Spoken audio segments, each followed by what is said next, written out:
Seeds sown in fire. உங்களுக்கு மிக பரிச்சயமான விஷயம்தான் இந்த வனங்கள்லையும் காடுகள்லையும் ஏற்படக்கூடிய தீ. எல்லா விதையும் முளைக்கும். ஆனால் இந்த ஓக் மரம் அப்படின்னு சொல்லக்கூடிய இந்த ஓக் மரத்தினுடைய விதைகளான எக்கான்ஸ் அப்படின்னு சொல்லக்கூடிய இந்த விதைகள் ரொம்ப கடினமான தோலால் ஆயிருக்குமா. வனத்தில் தீ வரும்பொழுது தான் தீயினுடைய வெப்பம் தாங்காமல் அது வெடிக்குமா. அதற்கப்புறம் பெருமழை வரும்பொழுது அது வளருமா. நேற்று பெஞ்ச மழையில் இன்னைக்கு முளைக்கிறது எல்லாம் வெறும் காளான் மட்டும்தான். நெருப்பில் தூவி விதை விட்டு விருட்சமாக நிற்கக்கூடிய அந்த பெரிய மரங்கள் எல்லாமே 100 வருடங்களும் 150 வருடங்களும் 200 வருடங்களும் பார்க்க போகிற மரங்கள். உங்களுடைய மிகப்பிறந்த உலகத்தில் என்னுடைய ஒரே வாழ்த்து இதுதான். மிக அற்புதமான மகோன்னதமான தோல்விகளை நீங்கள் சந்திக்கணும். மாற்றி சொல்லிட்டேனோன்னு சந்தேகம் வரலாம். வெற்றி அடையணும்னு சொல்கிறதுக்கு பதிலாக தோல்விகளை சந்திக்கணும்னு சொல்கிறாங்களே அப்படின்னு. இல்லை, தோல்வி மிகவும் அழகானது. தோல்வி மிகவும் சுவாரஸ்யமானது. தோல்வி சொல்லிக் கொடுக்கக்கூடிய பாடங்கள் நிரந்தரமானவை. தோல்வி மாதிரி வெற்றிக்கு பாடம் சொல்லிக் கொடுக்க தெரியாது. வெற்றி போதை தரும், வெற்றி கிளுகிழுப்பு தரும், வெற்றி கிளர்ச்சி ஓட்டும், வெற்றி கால வழுக்கி விட்டுடும். பயம். தோல்வி ரொம்ப பெரியது. தோல்வி எப்படி தோல்வி அடையணும்னு முறை இருக்கு. இன்னார்கிட்ட தோல்வி அடையணும்னு முறை இருக்கு. அந்த தோல்வி உங்களுடைய தோல்விகள் அற்புதமான தோல்விகளாக இருக்கணும். போராடி தோக்கணும், உட்கார்ந்து தோக்கக்கூடாது, ஓடி ஓடி தோக்கணும். மிகப்பெரிய பிரம்மாண்டமான தோல்வியாக இருக்கணும். என்னுடைய மாணவன்கிட்ட நான் சிரிச்சுட்டே சொல்வேன், முயல் வேட்டைக்கு போய் ஜெயிக்கிறத விட யானை வேட்டைக்கு போய் தோத்துட்டு வாடான்னு சொல்வேன். எதை துரத்துறோங்கிறது முக்கியம், எதற்காக துரத்துறோங்கிற முக்கியம். இழந்தோமா வென்றோமாங்கிற வித்தியாசம் இல்லாமல் முடிந்ததுக்கப்புறம் கையில் கப்பை கிடைக்க அந்த கோப்பை கிடைக்காட்டா கூட அது முடிந்ததற்கப்புறம் மனதுக்குள்ள ஒரு திருப்தி. I have given my best. யாராவது you have done your best நான் சிரிச்சுட்டே சொல்வேன், I would like to better my best. அவ்வளோதான். இன்னைக்கு பெஸ்ட்டு, நாளைக்கு அதை பெட்டர் பண்ண முடியும். உங்களுடைய தோல்விகள் பெரிதாக இருக்கணும். உங்களுடைய ரைவல் அப்படின்னு உங்கள் கூட வரக்கூடிய நபர்கள் மிக மகோன்னதமானவராக இருக்கணும். அது என்னுடைய ஆசையாகவே இருக்கட்டும், என்னுடைய வாழ்த்தாகவே இருக்கட்டும்.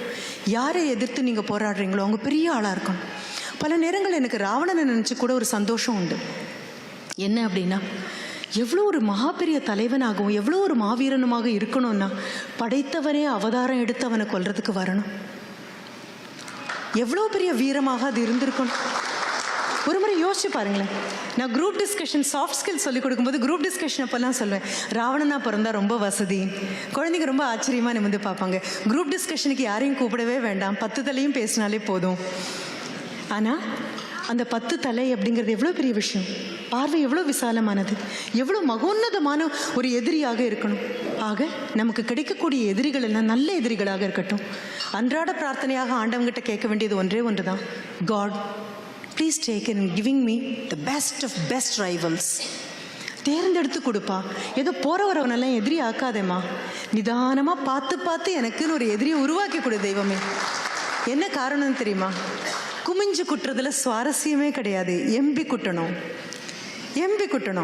என்னை விட என் எதிரி 1/2 இன்ச் உயரமாக இருந்தால் அவனை விட 1/2 இன்ச் மேலே போகிற சௌகரியம் ரொம்ப அழகாக இருக்கும். குமிஞ்சு குட்டுறதுல என்ன சுவாரஸ்யம் இருக்குது? உங்களுடைய எதிரிகள் நல்ல எதிரிகளாக வாய்க்க கிடவுது. உங்களுக்குள்ளே இருக்கக்கூடிய நல்ல எண்ணங்கள் எல்லாம் கொண்டு வரக்கூடிய ஒரு எதிரியாக வாய்க்க கிடவுது. சரி, என் முதுகு பின்னால் யாராவது 2 பேர் பேசுகிறாங்க, அப்போ கூட சந்தோஷப்படுங்க. முதுகு பின்னால் தானே பேசுகிறாங்க, அவங்களோட இன்னும் 2 அடி முன்னால் தானே இருக்கீங்க. 2 அடி முன்னால் இருக்க போகத்தானே முதுகு பின்னால் பேசிகிட்டு இருக்காங்க. இல்லைன்னா நம்ம முன்னால் இல்லை பேசுவாங்க. ஒவ்வொன்றிலையும் சந்தோஷம்தான் இருக்கு. நான் வேறு யாராவுமே உங்களை பார்க்கல. ஆனால் இப்படியே எப்பொழுதும் நெகட்டிவாக எதுவுமே பார்க்காம பாசிட்டிவாக பார்க்குறோம், எல்லாமே நல்ல விதமாகவே பார்க்குறோம் அப்படின்னா அதில் கூட ஒரு பொய் இருக்குது. அந்த பொய்யை நான் சொல்லவே வரல. என் கண் முன்னால் இருக்கிறது பிரச்சனைனா ஏற்றுக்கொள்வோம். ஆமாம், இது பிரச்சனை. எனக்கு உடம்பு சரியில்லையா? ஆமாம், எனக்கு உடம்பு சரியில்லை. என் கையில் பணம் இல்லையா? ஆமாம், எனக்கு பணம் இல்லை. Please accept the problem. நான் அதை நெகேட் பண்ணவே சொல்லலை. பிரச்சனையை ஏற்றுக்கொள்ளலாம், ஏகமனதாக ஏற்றுக்கொள்ளலாம். பிரச்சனையை ஏற்றுக்கொள்வது தான் பிரச்சனையை தீர்க்கத்தினுடைய முதல் அடி. பிரச்சனையை ஏற்றுக்கொண்டதுக்கப்புறம் வாட் நெக்ஸ்ட்? இப்படி பார்த்தோம் அப்படின்னா பிரச்சனைகளை சுலபமாக நம்மளால் அட்டாக் பண்ண முடியும், தாக்க முடியும். என்னுடைய மகன் ஜப்பானில் இருந்துட்டு வந்தபோது ரொம்ப சுவாரஸ்யமான ஒரு விஷயத்தை என்கிட்ட சொன்னான். ஜாப்பனீஸ்க்கு ஒரு தனி குணம் இருக்குமா? என்ன? ஏதாவது ஒரு பிரச்சனை வந்தது அப்படின்னு சொன்னால் அந்த மேனேஜர் அப்படி கையெல்லாம் அப்படி ஃபோல்டு பண்ணிவிட்டு ஸ்லீவெல்லாம் ஃபோல்டு பண்ணிவிட்டு ரொம்ப சந்தோஷமாக கூப்பிடுவாராம். வாங்க வாங்க வாங்க வாங்க, ஒரு பிரச்சனை வந்திருக்கு அப்படின்னு நினச்சி என்ன ஒரு ஆரோக்கியமான எண்ணம். வாங்க வாங்க எல்லாம் ஓடி வாங்க, ஒரு பிரச்சனை வந்திருக்கு. பிரச்சனையே இல்லாமல் காலையில் ஆஃபீஸுக்கு போயிட்டு திரும்பி வந்து நாமளே பிரச்சனையாக திரும்பி வந்தோன்னா அது எவ்வளோ ஒரு கொடுமை. ப்ராப்ளம்ஸ் வரணும், அழகழகான ப்ராப்ளம்ஸ் வரணும். அது ஏன்னா ப்ராப்ளம் வந்தால் மட்டும்தான் அந்த தீர்க்கக்கூடிய பக்குவம் வரும். நல்ல ஆரோக்கியமான பிரச்சனைகளை நீங்கள் சந்திக்க கடவுது. சரி, வாழ்த்தியாச்சு. சமுதாய லெவலில் you all have come up, மேலே வந்துட்டோம். சொல்லப்போனால் இப்போ சந்தோஷமாக வெளியில் இருக்கக்கூடிய பனி விழுறது கூட தெரியாமல் உட்காந்து சாப்பிடக்கூடியது. இன்றைய பொழுது ஆண்டவன் நல்ல பேனாவால் எழுதியிருக்கான். பாதி எழுதும்போது இங்கு தீந்து போகாமல், பாதி எழுதும்போது உடைஞ்சு போகாமல், முழுவதும் திருத்தமாக அழகாக எழுதுகிற மாதிரி ஒரு நல்ல ஒரு பேனால் ஆண்டவன் நம்ம எல்லாருக்கும் இன்றைக்கி தலையெழுத்து மிக அழகாக எழுதியிருக்கான். நல்ல உணவு, குட் டைஜஷன், எல்லா வாழ்த்துக்களும்.